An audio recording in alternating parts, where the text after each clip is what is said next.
जय हिंद फ्रेंड, आपका स्वागत है आपके अपने यूट्यूब चैनल आईएएस माइंड पे। इस चैनल के माध्यम से हम UPSC, UP PCS, BPSC, Rajasthan PCS, Uttarakhand PCS, MP PCS और हर तरीके के one day examination like RO, SSC, इन तरीके के एग्जामिनेशन में आने वाले जीके के पोर्शंस को तैयार करते हैं और अपनी स्टडी को और ज़्यादा अश्योरेंस देते हैं। हम इसमें जो टॉपिक पढ़ते हैं वो बहुत ही बिलीव्ड, बहुत ही फेमस सोर्सेज से पढ़ते हैं ताकि हमारी स्टडी और हमारा प्रिपरेशन और ज़्यादा इफ़ेक्टिव हो सके। तो चलिए टाइम वेस्ट ना करते हुए अपना टॉपिक स्टार्ट करते हैं।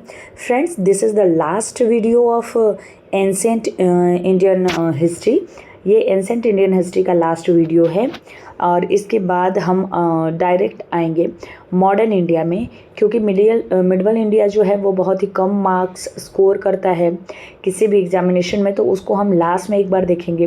पर जो हाई स्कोरिंग सब्जेक्ट्स हैं उनको हम पहले पूरा करने की कोशिश करेंगे। पॉलिटी की पूरी वीडियो एम लक्ष्मीकांत के बहुत सारे चैप्टर्स का एक्सप्लेनेशन, ये सब हमारे यूट्यूब चैनल पे पड़ा हुआ है। आप अगर उस सब चीज़ों को नहीं देखे हैं तो अभी जाके देख सकते हैं। चलिए स्टार्ट करते हैं अपना आज का वीडियो।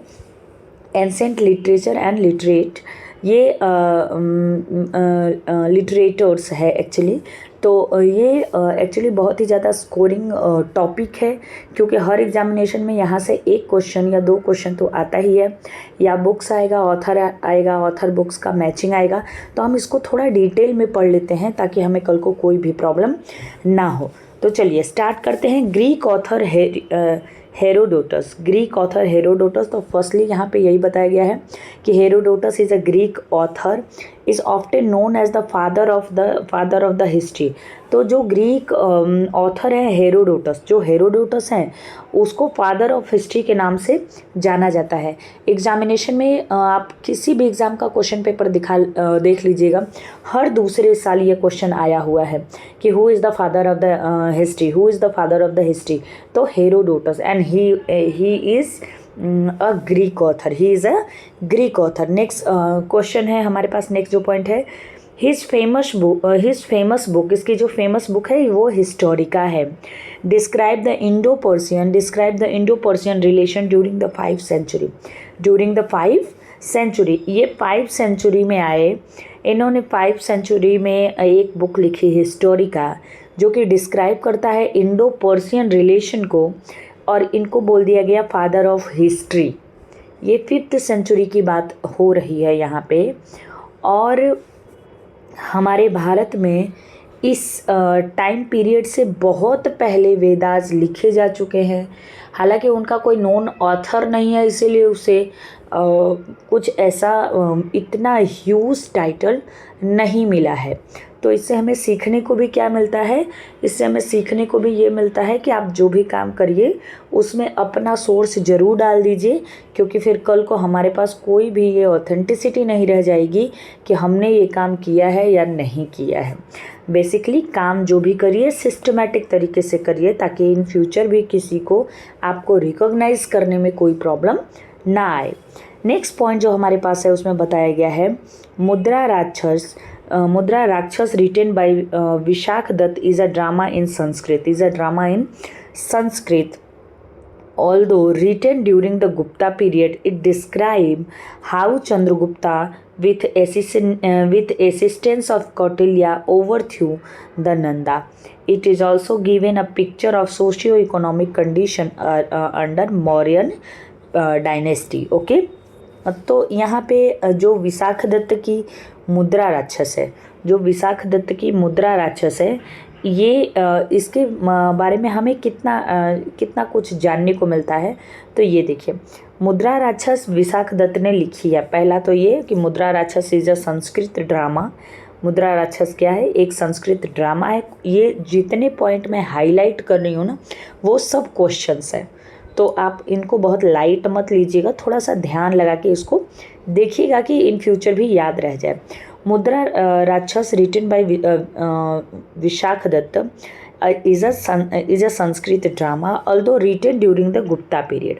ये गुप्ता पीरियड के टाइम में लिखा हुआ है, एंड डिस्क्राइब करता है कि Chandragupta with the assistance of Kautilya overthrew Nanda. ये गुप्ता पीरियड में लिखा हुआ है, लेकिन बताता है ये मौर्यन डायनेस्टी के बारे में कि कैसे चंद्रगुप्त मौर्य ने कौटिल्य का हेल्प लेके नंद डायनेस्टी को हटाया था, ओवरथ्रो किया था, और मौर्यन पीरियड के कुछ सोशियो इकोनॉमिक कंडीशन को के बारे में भी बताता है। तो क्वेश्चन कैसे आएगा? क्वेश्चन ऐसे आएगा। पहला क्वेश्चन बनता है इस पॉइंट से, who is the writer of the Mudra Rakshas? Answer is Vishakh Datt. Is Mudra Rakshas is Sanskrit drama? Yes, Mudra Rakshas is a Sanskrit drama written by Vishakh Datt. दूसरा पीरियड आएगा कि जो मुद्रा राक्षस है वो कौन से पीरियड को डिस्क्राइब करता है, किसके बारे में डिस्क्राइब करता है? तो वो चंद्रगुप्त मौर्य के बारे में डिस्क्राइब करता है। किसके बारे में डिस्क्राइब करता है? चंद्रगुप्त मौर्य के बारे में डिस्क्राइब करता है। चलिए नेक्स्ट पॉइंट देखते हैं। अगला पॉइंट जो हमारे पास है उसको देखते हैं। Sanskrit literature reached its peak during the Gupta period. तो गुप्ता पीरियड में जो संस्कृत लिटरेचर था उसको बहुत ही ज़्यादा वैल्यू मिली थी। क्या हुआ था? उसको बहुत ही ज़्यादा वैल्यू मिली थी। ओके, नेक्स्ट देखिए, Amarkosh by Amar Singh, Kamasutra by Vatsyayan, Meghdoot by Kalidas and Mudra Rakshasa by Vishakh Datta. 4 book, 4 writer, Amarkosh Amar Singh, Kamasutra Vatsyayan, Meghdoot Kalidas and Mudra Rakshasa हमने पढ़ा है Vishakh Datta, are among the classical literature compose during this period. It is all the classical literature. ये सब क्या है? क्लासिकल लिटरेचर है जो कि इस पीरियड में कंपोज किया गया था। ओके, चलिए कुछ फेमस ऑथर और उनकी बुक्स को देख लेते हैं जो एग्जामिनेशन में बहुत बार आया हुआ है। तो पहला जो हमारे पास है वो है सूरदास। वो है सूरदास। तो सूरदास की जो बुक्स है उसमें है सूरसागर, सूरावली, साहित्य लहरी। देखिए सूरदास की जो मैक्सिमम बुक्स है ना, मैक्सिमम उनकी जो बुक्स है उसमें सूर शब्द का प्रयोग जरूर हुआ होगा। एक ये बुक ही है साहित्य लहरी जिसमें कि उनके नाम का प्रयोग नहीं हुआ है। तो ज़्यादातर याद रखने की वाली चीज़ ये है, ये जो हमारी साहित्य लहरी है इसको ही हमें याद रखना पड़ेगा। नेक्स्ट दंडिन की देखते हैं। दंडिन ने लिखी थी 10 कुमार चरित, मोस्ट इम्पॉर्टेंट बुक है। तुलसीदास ने लिखी थी रामचरितमानस, विनय पिटका, कवितावली, अभिज्ञान शकुंतलम। अभिज्ञान शकुंतलम का नाम बार बार एग्जामिनेशन में आता है। वैसे ये चारों बुक बहुत ज़्यादा इंपॉर्टेंट है। देखिए रामचरितमानस तो कोई भी जानता है, इवन कि हर कोई जानता है कि रामचरितमानस तुलसीदास ने लिखी है, बट विनय पट्टिका, कवितावली एंड अभिज्ञान शकुंतलम आप लोग याद रखिएगा जो एस्पिरेंट्स हैं। कालिदास कुमार संभवम, मालविकाग्निमित्रम, मेघदूत। ये जो है ये कालिदास ने लिखी है, कुमार संभवम, मालविकाग्निमित्रम एंड मेघदूत। देखिए एक और आपको ट्रिक देती हूँ कि जो जिस भी बुक का नाम बड़ा होगा ना, मतलब थोड़ा लेटर्स बड़े होंगे, थोड़े उसमें आपको पढ़ने में थोड़ा बड़ा लगे कि भाई ये थोड़ा सा ज़्यादा डिस्क्राइब कर रहा है, ज़्यादा एरिया को कवर कर रहा है, तो आप अगर उसमें कालिदास का ऑप्शन है तो 90% चांस है कि वो कालिदास ने ही लिखी होगी, 10% चांस है कि वो साउथ के किसी राइटर की होगी, है ना। तो वो भी आप एक बार अपने दिमाग में रख सकते हैं। चलिए अगर साउथ के किसी राइटर का नाम नहीं है और आपके नॉर्थ के राइटर का ही नाम है तो आप उसमें कालिदास को आराम से टिक कर सकते हैं। नेक्स्ट जो बुक है उसको देखते हैं। निषाधिया चरित is a story of Nanda and is a story of Nala and Damayanti in the Mahabharata written by Sriharsh ने लिखा है। ये जो बुक है निषाध्या चरित, ये किसने लिखा है? श्रीहर्ष ने लिखा है, जिसमें नाला एंड दमयंती के बारे में बताया गया है। याद रख लीजिएगा। Kiratarjuniya is an epic poem है ये। Kirata Arjuniya is a not a drama, it is a poem describing combat between Arjun and lord Shiva. Arjun और लॉर्ड शिवा के बारे में बताया गया है। किरातार्जुनिया जो एक पोयम है, ये क्या है, एक पोयम है। वो भी आप याद रख सकते हैं कि ये ड्रामा नहीं है, हालांकि इसका नाम तो ड्रामा जैसा ही है, बट ये एक पोयम है। मघा रोट शिशुपाल वधम। जो मग एक राइटर थे, उन्होंने क्या लिखा था, Shishupal Vadham. 10 Kumar Charitam was written by Dandin. हमने पढ़ा है। Described adventure of 10 prince, okay, adventures of 10 princes Dandin ने लिखा था।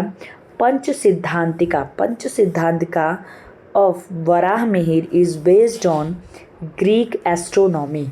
पंच सिद्धांतिका किसने लिखा है, वराह मिहिर ने लिखा है, और ये ग्रीक एस्ट्रोनॉमी पे बेस्ड है।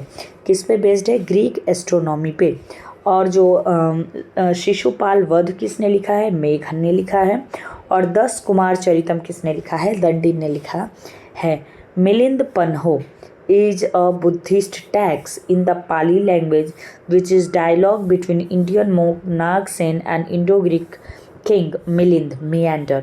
तो बार बार एग्जामिनेशन में ये भी आता है कि मिलिंद पन्हो किसने लिखा है, तो मिलिंद पन्हो लिखा है हमारे नागसेन। हालांकि मिलिंद पन्हो लिखा तो मियंडर नहीं है, उसके ही किसी सोर्स ने लिखा हुआ है, लेकिन इसमें बेसिकली डायलॉग है दो लोगों के बीच में। तो अगर राइटर के नाम पे आएगा तो ऐसा कोई नॉन और ऑथेंटिक राइटर तो यहाँ पे नहीं बताया गया है, बट फिर भी अगर मिलिंद और नागसेन दोनों का ऑप्शन आए तो हम नागसेन को ही उसका ऑप्शन एग्जामिनेशन में राइट माना जाता है। ओके, नेक्स्ट जय सिंह है इन was a contemporary ruler of the Kashmir. ये कश्मीर के कंटेम्परेरी रूलर थे। और Kalhan was the author of the Rajatarangini. He was completed his pioneer creation during the region of Jai Singh. तो जो कल्हन थे, कल्हन कहाँ से बिलोंग करते थे, कश्मीर से, और उन्होंने रास तरंगिणी लिखी थी। रास तरंगिणी बहुत ही फेमस बुक है और कहा जाता है कि वो इंडिया का पहला जो कहते हैं एकदम सिस्टमेटिक हिस्टोरिकल बुक है, जिसमें कि किसी भी किंग का नाम, राजा का नाम, उसका टाइम पीरियड, उसके इवेंट्स, उसके एक्ट्स, वो सब चीज़ों को बहुत ही अच्छी तरीके से डिस्क्राइब किया गया है सिर्फ रास तरंगिणी में। इससे पहले ऐसा नहीं होता था। ओके, तो ये एक तरीके से हिस्टोरिकल सोर्स, बहुत ही ऑथेंटिक हिस्टोरिकल सोर्स माना जाता है रास तरंगिणी, जो कि कश्मीर से बिलोंग करता है और इसको लिखा है कल्हन ने। रास Tarangini is the मैट्रिकल historical chronicle of the northwestern Indian subcontinent, particularly the king of Kashmir, was written in Sanskrit. Ashwaghosh, a noted poet, is considered to be instrumentals in the propagation of Buddhism. Okay, he was also written of the famous court poem of his time called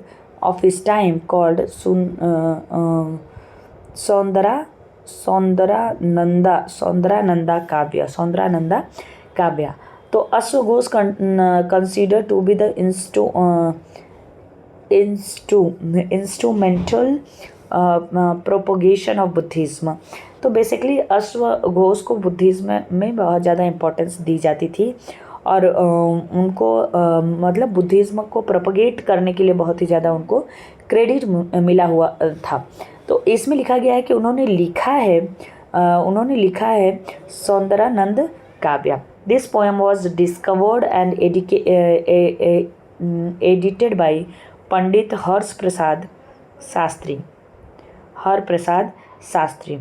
Buddha Charita is a poetic narration. Buddha Charita is the poetic narrative of the life of the Buddha by in the Sanskrit poet अश्वघोष। तो एक बुद्ध चरित भी लिखा है अश्वघोष ने और सौंदरानंदन भी लिखा है। सौंदरानंदन को बाद में एडिट किया गया था पंडित हरप्रसाद शास्त्री के द्वारा। ज़्यादातर एग्जामिनेशन में बुद्धचरित्र के बारे में आता है, तो आप लोग याद रखिएगा कि बुद्धचरित्र लिखा गया है अश्वघोष के द्वारा। किसके द्वारा? अश्वघोष के द्वारा। नेक्स्ट देखिए हर्षवर्धन।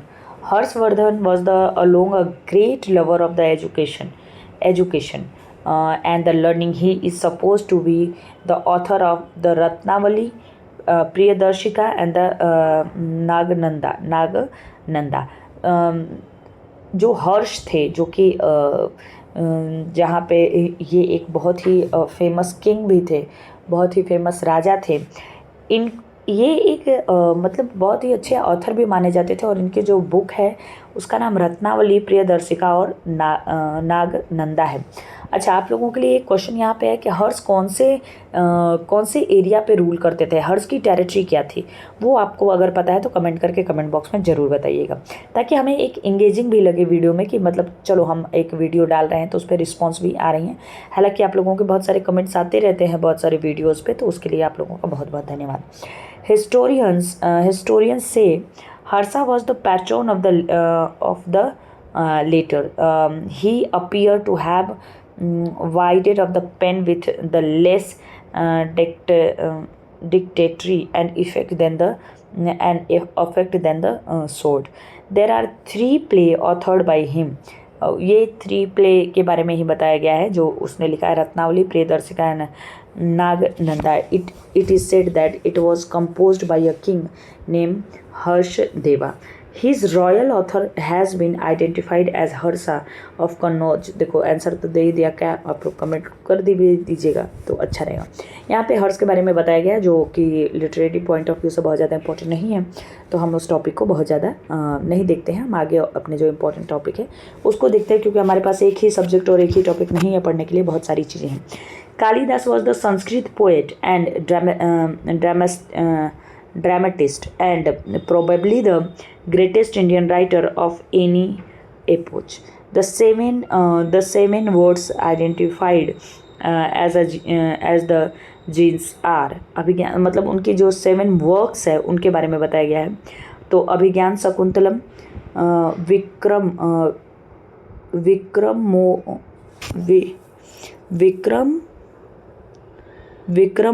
विक्रम ओर्वशी एक इनका पोयम था। मालविकाग्नि चित्रम,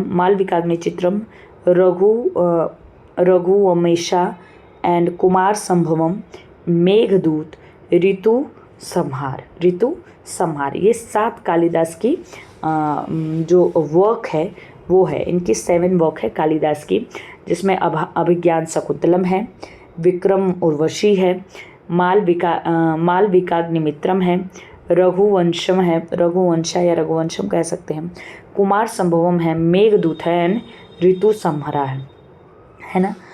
the first play composed by the great poet Kalidas was Malavikagnimitra. Most important point है ये, बहुत बार एग्जामिनेशन में आया हुआ है ये वाला क्वेश्चन, ये वाला point. Often it is called Kalidas Malavikagnimitram, है ना। इसको कालिदास मालविकाग्निमित्रम भी कहा जाता है, ऑब्वियसली कहा जाएगा क्योंकि उन्होंने ही लिखी है। चलो, this play consist of 5 act about the love story of king Amit. मतलब देखो कालिदास की मैक्सिमम प्ले ड्रामा और प्ले ही है जिसमें कि किसी की लव स्टोरी, कोई ट्रेजेडी, यही लिखा गया है। इसीलिए कालिदास को शेक्सपियर भी कहा जाता है हमारे भारत का, क्योंकि वो भी ड्रामा और ट्रेजेडी लिखते थे और ये भी ड्रामा और ट्रेजेडी लिख रहे हैं, दैट्स द रीज़न, है ना। चलिए आगे देखते हैं जो हमारे अगले फेमस राइटर है उनको देखते हैं। Agnimitra of Vidisha from the Sunga dynasty have ruled Magadha and Malavika, है ना। ये अग्निमित्र जो है वो सुंग डायनेस्टी के किंग थे, और ये जो कालिदास की लव स्टोरी है ना, इसके एक कह सकते हैं करेक्टर थे, इनकी लव स्टोरी जो भी है कालिदास की जो इन्होंने लिखी है मालविकाग्नि मित्रम, उसके बारे में। चलिए देखते हैं। Swapna Vasavadattam is the Sanskrit Sanskrit plant written by great poet Bhas. Geet Govind is an epic poem written in Sanskrit by Jayadev in 11th and 12th century. Jayadev was the royal poet in the court of the Lakshman Sen of Bengal. Most important topic है क्योंकि जयदेव का नाम बहुत बार examination में आता है और ये बहुत फेमस नहीं है as compare to Kalidasa and Kalhana and Bilhana के कंपैरिजन में, तो इनको हम थोड़ा सा भूल जाते हैं। बट जयदेव एक बहुत ही मतलब अच्छे राइटर थे जिन्होंने गीत गोविंद लिखे थे। गीत गोविंद के राइटर के जब नाम आता है ना तो हमारा दिमाग ब्लैंक हो जाता है, बट आप याद रखिएगा कि Geet Govind is a epic poem and ये संस्कृत में लिखा हुआ है, written in Sanskrit by Jayadev in 11th and 12th century. और जो जयदेव थे ये रॉयल पोएट थे, किंग लक्ष्मण सेन जो कि बंगाल में रूल करते थे, उनके वो पैट्रॉन थे।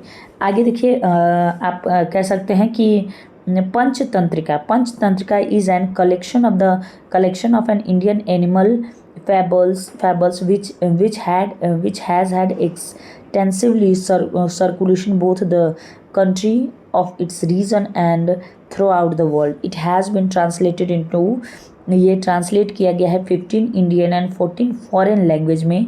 It was compiled in Sanskrit, Hindu and Pali Buddhism. The compilation is attributed to पंडित विष्णु शर्मा। जो पंचतंत्र की कहानी है वो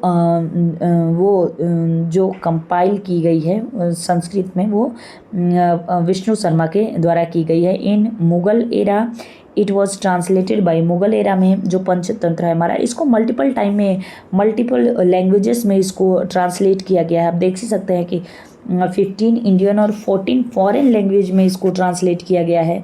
और पंचतंत्र अभी हमारे एजुकेशन सिस्टम में इवन कि आप देखिए पंचतंत्र का नाम तो सबने सुना होगा, लेकिन पंचतंत्र की कहानियाँ अगर आप आज के जेनरेशन के बच्चों से पूछ दे तो उनको कुछ भी नहीं पता होगा। तो आप वो एक चीज़ मतलब कुछ चीज़ें हैं क्योंकि आप देखिए 40 फॉरेन लैंग्वेज में it is translated in 40 foreign language, but India में ये इसको 15 लैंग्वेज में ही ट्रांसलेट किया गया है और वो भी अननोन कौन सा लैंग्वेज में किया गया है, कहाँ है, क्या स्टोरी है। और जबकि इसमें क्या बताया गया कि इंडियन एनिमल फेबल्स के बारे में इसमें वो किया गया है। तो it is very interesting for kid to know how the animals behave and how the think, how the character, है ना। It is kind of comic magazine हम कह सकते हैं कि ये उस तरीके से एक मोरल वैल्यूज़ भी देती है लोगों को। तो इसको ऐसा मेरा मानना है कि इसको हमारे एजुकेशन इवन कि स्कूल लेवल पे तो होना ही चाहिए, इसको ऐड करना ही चाहिए। बट ठीक है, हम क्या कर सकते हैं, हम तो तैयारी कर सकते हैं भाई। बट आपको इसको पढ़ के अगर कोई डीएम बन जाए, जो कि बनेगा ही, तो आप इसको कंसीडर करिएगा इस पॉइंट को कि भाई पंचतंत्र को आप रखो एजुकेशन सिस्टम में। In Mughal era it was translated by Abdul Fazal under the name of the Ayyar-e-Danish. Ayyar-e-Danish का नाम जब भी आए तो याद रखिएगा ये पंचतंत्र ही है जो कि मुग़ल एरा में अब्दुल फजल द्वारा ट्रांसलेट की गई थी। किस नेम से? अय्यर-ए-दानिश के नाम से। चलिए, अब किसी को अगर अय्यर-ए-दानिश का मतलब पता है, हालांकि मैं थोड़ा सा मेरी उर्दू वीक है, बट जो ऐसा थोड़ा मास्टर हो उर्दू में तो उसको अगर अय्यर-ए-दानिश का मतलब पता है तो वो प्लीज़ कमेंट करके कमेंट बॉक्स में बताए, अगर उसके पास तक मेरी ये वीडियो पहुंच पाती है तो। Bhaskaracharita is also known as the Bhaskaracharita is also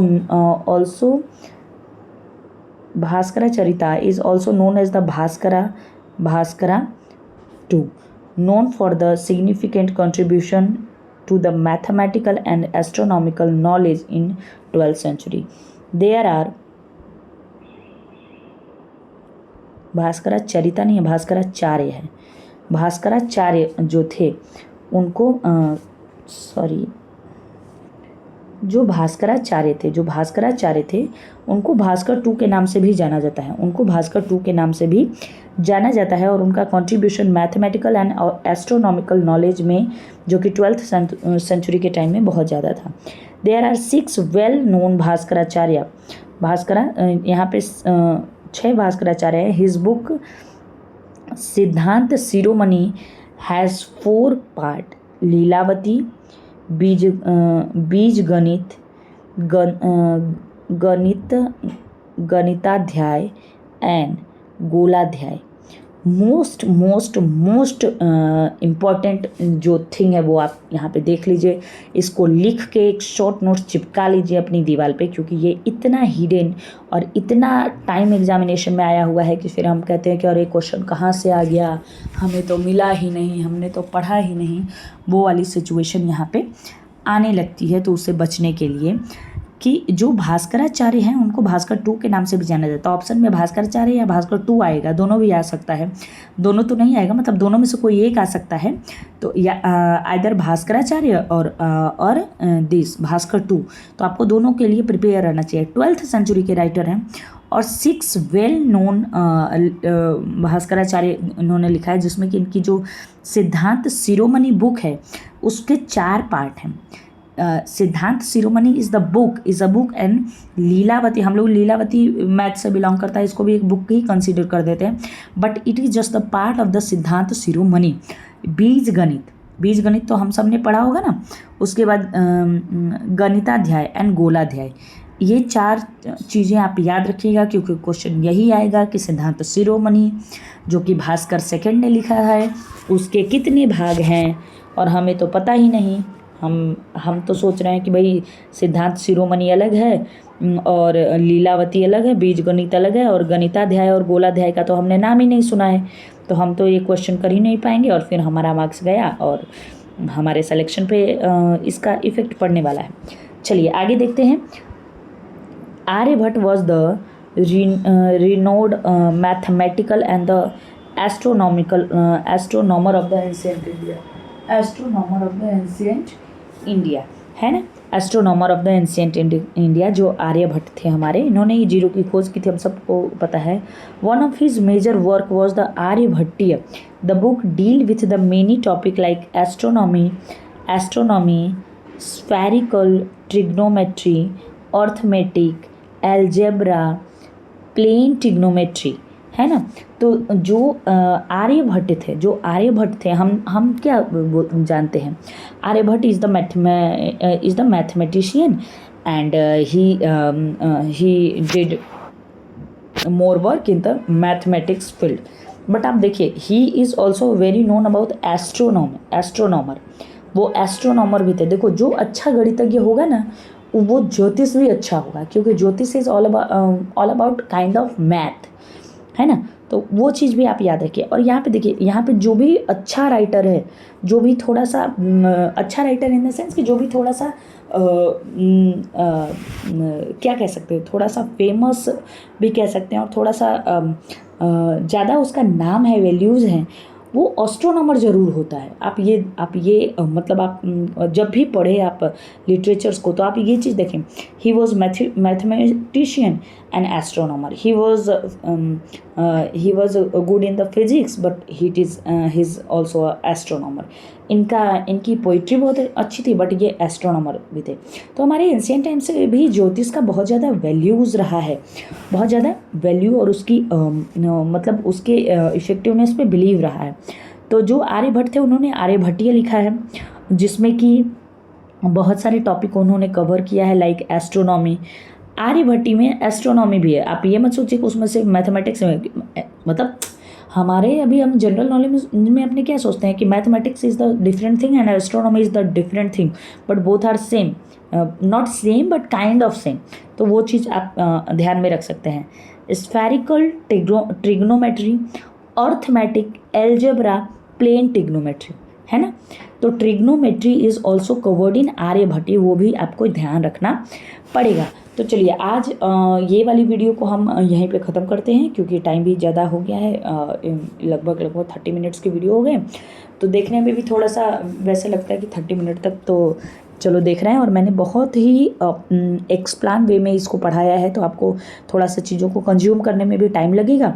इसका एक सेकंड पार्ट भी आएगा जिसमें हम ये लिटरेचर के वीडियो को पूरा ख़त्म कर देंगे, और उसके बाद हम नेक्स्ट अपने मॉडर्न इंडिया की वीडियो पे बढ़ेंगे और वहाँ पे बहुत ही इंटरेस्टिंग चीज़ें बहुत ही इंटरेस्टिंग तरीके से अपनी पढ़ाई करेंगे, जो कि हमें लॉन्ग टाइम तक हमारे दिमाग में बना रहे।